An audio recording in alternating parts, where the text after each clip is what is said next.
जय हिंद दोस्तों। आज से 2 मंथ पहले यूनियन मिनिस्टर अजय भाट जी ने यह कहा था, इंडिया डिफेंस एक्सपोर्ट्स के मामले में वर्ल्ड के 25 कंट्रीज में लीड कर रहा है। वैसे हम लोग टॉप 10 में नहीं है, लेकिन हाँ, आज की जो स्टेटस है टॉप 25 में, ये आज से 10 साल पहले के कंपेयर करें तो 25 पोजीशंस में होना एक बहुत बड़ा अचीवमेंट है। और इसी दिशा में एक हम लोग और एक कदम भारत ने बढ़ाया है, खासकर गियाना और भारत के बीच में एयरक्राफ्ट प्रोक्योरमेंट को लेकर। इसके रिगार्डिंग आर्टिकल्स आप यहाँ देख सकते हैं। Guyana to acquire 2 HAL Hindustan aeronautics limited made Dornier 228 aircraft. Guyana basically फिलहाल अभी ये कहा है कि भारत के जो 228 एयरक्राफ्ट है, इसे गियाना प्रोक्योर करना चाहता है, खरीदना चाहता है। लेकिन गियाना ने यहाँ पर यह भी कहा कि हमारे पास में पैसे नहीं है। तो भारत ने यहाँ पर यह कहा कि कोई बात नहीं, हमारे पास में एक्जिम है, एक्सपोर्ट इंपोर्ट बैंक। इसके तहत में गियाना को यहाँ पर $23.37 मिलियन लाइन ऑफ क्रेडिट देने की बात की गई है। जैसे कि आप इस आर्टिकल्स में यहाँ देख सकते हैं कि eyeing South American defence market, India extend credit line of 23.37 million to Guyana for purchase of 2 aircraft. Line of credit basically होता है कि अगर $23.37 मिलियन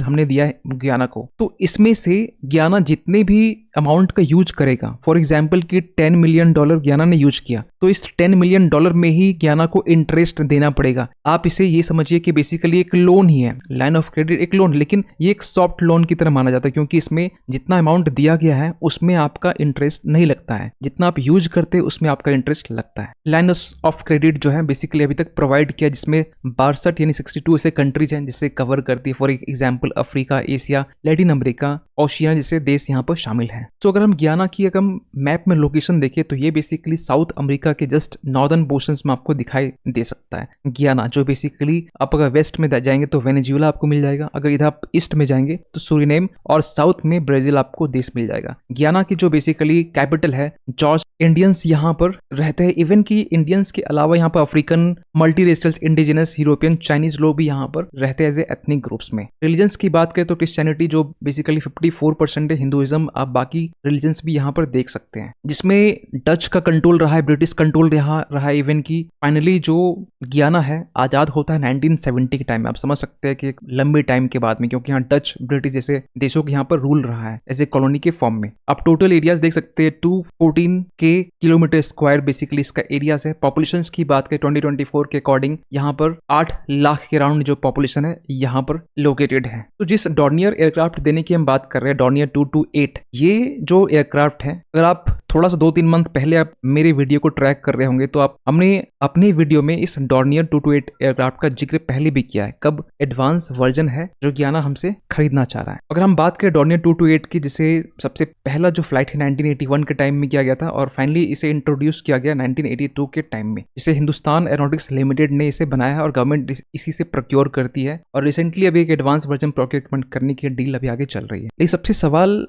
एक इंपॉर्टेंट निकल के आता है कि गियाना भारत के साथ में डिफेंस डील क्यों साइन कर रहा है, क्यों प्रोक्योर करना चाहता है खासकर 228 डॉर्नियर एयरक्राफ्ट। इसके पीछे रीजन है सबसे पहला रीजनल कनेक्टिविटी के लिए। देखिए, डॉर्नियर 228 जो बेसिकली एयरक्राफ्ट है, हिंदुस्तान और एरोनॉटिक्स लिमिटेड के जो CMD है माधवन जी, इनका ये कहना कि ये रीजनल कनेक्टिविटी के लिए एक आइडियल डॉर्नियर एयरक्राफ्ट है, जिसका बेसिकली यूज जो होता है वो मैरीटाइम सर्विलियांस में हम लोग करते हैं। इवन जो अगर ट्रूप्स को इजिली टेक ऑफ या लैंडिंग करनी है तो इसके लिए हम लोग एक लाइट एयरक्राफ्ट की यूज करते हैं, जिसके लिए डॉर्नियर 228 जो है वो एक आइडियल एयरक्राफ्ट माना जाता है। इवन की दूसरा जो रीजन है 228 डॉर्नियर एयरक्राफ्ट को खरीदने को लेकर, दूसरा रीजन आपका गियाना और वेनेजुएला के बीच में बॉर्डर का डिस्प्यूट्स। एक लंबे टाइम से देखा जाता है गियाना और वेनेजुएला के बीच में बॉर्डर डिस्प्यूट्स, खासकर जो ऐसे क्यूबा जो रीजन आप जो रेड मार्क आप जो ये देख पा रहे होंगे, ये बेसिकली जो रीजन है ये गियाना के अंदर में भी है फिलहाल। लेकिन वेनेजुएला एक लंबे टाइम से ऐसे क्यूबा को क्लेम करता है कि ये हमारा रीजन है, और आए दिन कहीं न कहीं बॉर्डर को लेकर डिस्प्यूट्स गियाना और वेनेजुएला को के बीच देखने को मिलता है ऐसे क्यूबा को लेकर। और इसके पहले अगर हम बात करें जनवरी के टाइम में, जब गियाना के जो प्रेसिडेंट और वाइस प्रेसिडेंट जब इंडिया विजिट किए थे, उसी वक्त यहाँ पर भारत और गियाना के बीच में डिफेंस डील साइन हो चुका था। फिलहाल तो अभी हमने डील को पक्की करके एक्जिम बैंक के थ्रू से लाइन ऑफ क्रेडिट जो है वो हमने अवेलेबल करवा दिया है। लेकिन सबसे बड़ा सवाल निकलता है कि भारत को इससे फायदा क्या होने वाला है। देखिए, अगर हम बात करें इसी मंथ मार्च की हम बात कर रहे हैं, जब फर्स्ट वीक के दौरान जब ओपेक प्लस कंट्रीज ने यहाँ पर जो क्रूड ऑयल के प्रोडक्शंस को कट करने की जब बात करी, तो एक्चुअली होता क्या, इलेक्शंस का टाइम है और इस इस टाइम में ऑयल की प्राइस बढ़ेंगे तो देखा जाए डोमेस्टिक और पूरे वर्ल्ड लेवल पर तो इम्पैक्ट पड़ता ही है। तो इसको लेकर यहाँ पर जो पेट्रोलियम मिनिस्टर है इन्होंने यहाँ पर ये कहा कि हम लोग वेनेजुएला से, गियाना से क्रूड ऑयल को लेकर हमने बात किया हुआ है, और इसके रिगार्डिंग आप मल्टीपल्स जो आर्टिकल्स हैं आप देख सकते हैं कि गियाना के अलावा भी सूरीनेम, नामीबिया जैसे देशों के साथ में ऑयल इंपोर्ट को लेकर बात चल रही है। और ये भी एक एश्योरेंस दिया गया है, आश्वासन दिया गया सभी लोगों को, भारत के नागरिकों को, कि एक ऑयल के प्रोडक्शंस में जब कमी आती है तो एक ग्लोबल ऑयल शॉर्टेज देखी जाती है। लेकिन यहाँ पर हरदीप सिंह पुरी ने यहाँ पर यह कहा कि नो ग्लोबल ऑयल शॉर्टेज, क्योंकि यहाँ पर हमने ऑल्टरनेटिव ढूंढ निकाला है। वेनेजुएला जैसे कंट्री, आपको बता दिया कि वेनेजुएला के रिगार्डिंग हमने पहले वीडियो बनाया है जहां पर अभी भी अनडिस्कवर्ड, हमने अनडिस्कवर्ड कहा है, अनडिस्कवर्ड क्रूड ऑयल के रिजर्व्स बहुत सारे, मतलब आप समझ सकते हैं कि पूरे वर्ल्ड का सबसे लार्जेस्ट ऑयल रिजर्व्स वेनेजुएला के पास में है। और रिसेंटली अभी गियाना को लेकर इतना इंटरेस्ट इसलिए बढ़ रहा है क्योंकि रिसेंटली यहाँ पर हुआ कि एक्सोन मोबिल कॉर्पोरेशन ने यहाँ पर न्यू गियाना में एक ऑयल रिजर्व्स डिस्कवर्ड किया है। इवन कि हमने एक लंबे टाइम से ये भी कहते आ रहे कि गियाना की जो ऑयल डिस्कवरी है एक गेम चेंजर हो सकता है इंडियन कंपनीज के लिए। लेकिन इन तमाम चीजों के बीच में आज के टाइम में, जैसे आपको मालूम होना चाहिए, इंडिया की क्रूड ऑयल डिपेंडेंसी जो है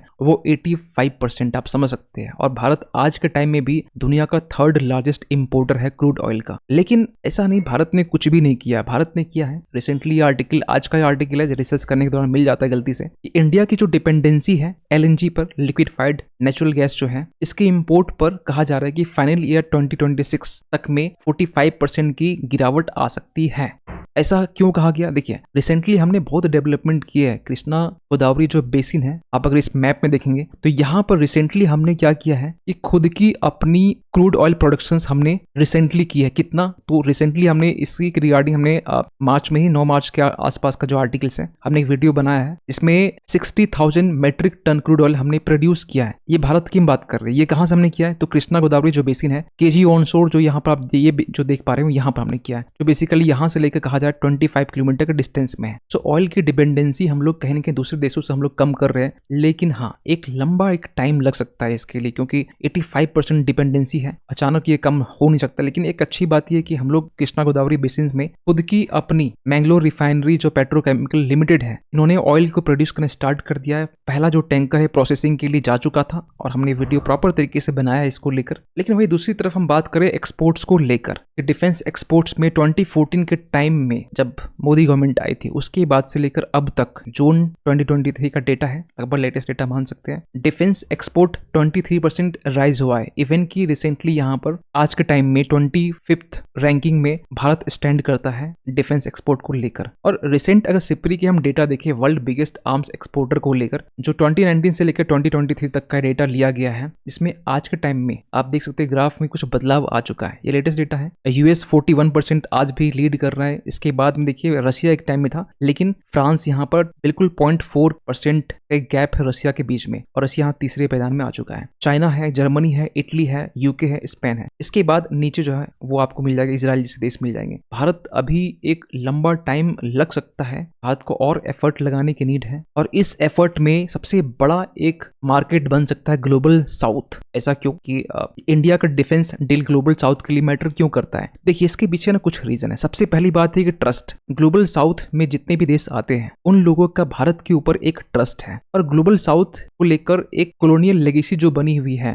भारत इससे भी कहीं ना कहीं लिंक है। दूसरी बात यह कि एक सेंस ऑफ सॉलिडेरिटी भारत के साथ में ग्लोबल साउथ के देश रखते हैं। सबसे अच्छी बात पता है क्या है? कि भारत ग्लोबल साउथ जैसे देशों को एक चीप रेट में, सस्ते प्राइस में डिफेंस इक्विपमेंट प्रोवाइड करता है, जो एक बेस्ट ऑल्टरनेटिव हो सकता है। जो वेस्टर्न कंट्रीज है, इवन कि फ्रांस जैसे कंट्री है, ये लोग जो डिफेंस एक्सपोर्ट करते हैं एक महंगे दामों पर, भारत उसे चीप और बेस्ट प्राइस में ग्लोबल साउथ को एक्सपोर्ट करता है। क्योंकि भारत के लिए सबसे बड़ा एक चैलेंज हो सकता है मार्केट, और सबसे बड़ा मार्केट निकल के आ सकता है ग्लोबल साउथ जैसे देश। और रिसेंटली हमने आपको बताया भी है कि आर्मेनिया जैसे कंट्री आकाश मिसाइल्स को लेकर डील हुआ है। इवन की साउथ चाइना सी में जो देश आते हैं, फिलीपींस, वियतनाम को लेकर ब्रह्मोस मिसाइल्स को लेकर डील हुआ है। इजिप्ट भी कहीं न कहीं आकाश मिसाइल्स को लेकर बात चल ही रहा है। तो तमाम जो देश है कहीं न कहीं भारत के डिफेंस इक्विपमेंट को लेकर कहीं इंटरेस्टेड है। रिसेंटली अग्नि 5 को लेकर हम जो रिसेंटली टेस्ट किया, इसको लेकर बहुत सारे देश डिमांड ये कर रहे हैं और एक इंक्लाइनेशन देखा जाता है भारत की तरफ। तो ये भारत और गियाना के बीच में जो रिसेंटली डेवलपमेंट निकल के आ रहे हैं, भारत को दो तरीके से यहाँ पर इसे हम लिंक कर सकते हैं। पहला तो ये विकसित भारत के लिए सबसे पहला चीज की इंपॉर्टेंट हो जाता है। दूसरी बात ये है कि